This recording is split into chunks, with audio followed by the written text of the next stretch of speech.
ça peut être entendre vraiment des mots, des phrases, les paroles de votre âme.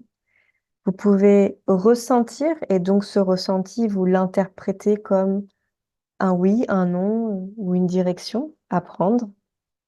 Vous pouvez juste savoir.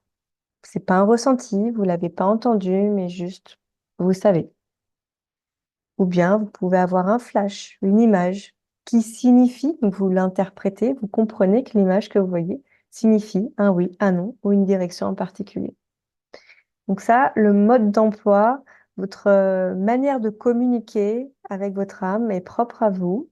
Et vous avez parfois tout le panel des capacités extrasensorielles. Et puis parfois, seulement quelques-unes, mais ça n'a aucune importance.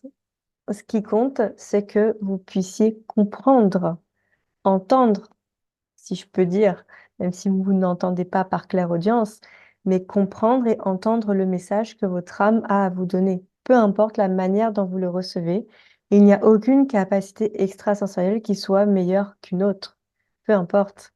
Euh, si vous êtes plus dans le ressenti, ne croyez pas que c'est moins important, moins puissant que quelqu'un qui a une clairaudience plus développée. Et puis si vraiment ça vous gêne et que vous voulez plus de clairaudience, demandez tout simplement. Remettez-vous en votre centre, votre espace-cœur, demandez à votre âme de communiquer davantage par clairaudience et vous allez voir que ça va se développer. Il suffit de demander. C'est vrai, il suffit. Ça paraît très simple, mais il suffit. Qu'est-ce qui bloque après le il suffit? Ce qui bloque, c'est nos peurs et nos doutes. C'est toujours la même chose. Ces croyances qui euh, nous créent un doute. Et ce doute n'est autre qu'une peur derrière. Quand vous allez gratter derrière le pourquoi, du pourquoi, du pourquoi, vous arrivez toujours à une peur. Toujours. C'est ou l'amour ou la peur.